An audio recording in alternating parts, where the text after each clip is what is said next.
Ponina misa 227 ao amin'ny fokotany Ambomandamina no nanatanteraka fanadiovana fahobe omaly. Atsivo izao akory ireto ponina ireto no ananadino manodidina sy ny tanàna misy azy fa intelo isam-bolana. Atamin'ity indray mitoraka ity kosa dia misy antony manokana mihitsy. Fanadiovana fahobe eto Ambomandamina androany alahady. Ariva inona moa ny antony? Ny antony moa dia efa ho avy ny fahavaratra.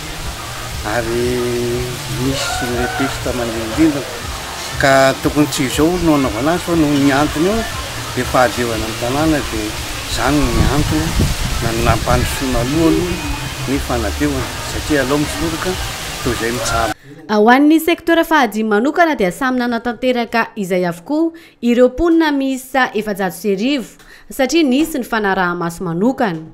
Ny atofan'ny carnet zany ny anongonana azy ohatr'izao ahafantarana an'ilay olona hoe tonga manao ny fanadiovana. Satria izy tia fanadiovana iraisana izy tia dia tsy maintsy tokony tonga daholo nisy tokantrano. Ka amin'izay efa misy fitsipika efa ampifaizanay zany atao niveau secteur ka izay tsy tonga dia misy lamande tokony ho alohany amin'izay satria asa iraisana izy ity. Marina fa ny fanadiovana zany dia hoe iraisana misy le hoe isa tokantrano fa any androany ity zany dia asa iraisana zany anivon'ny secteur nataona eto amin'ny androany. Nazoto tokoa ny olona teto satria raha raisa tokantrano no ny fanarahana dia tsy nasakana azy ireo anatanteraka ny adidy izany.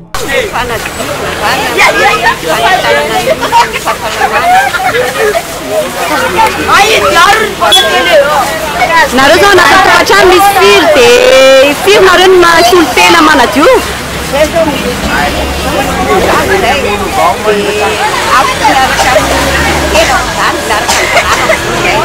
Manadio atahoany?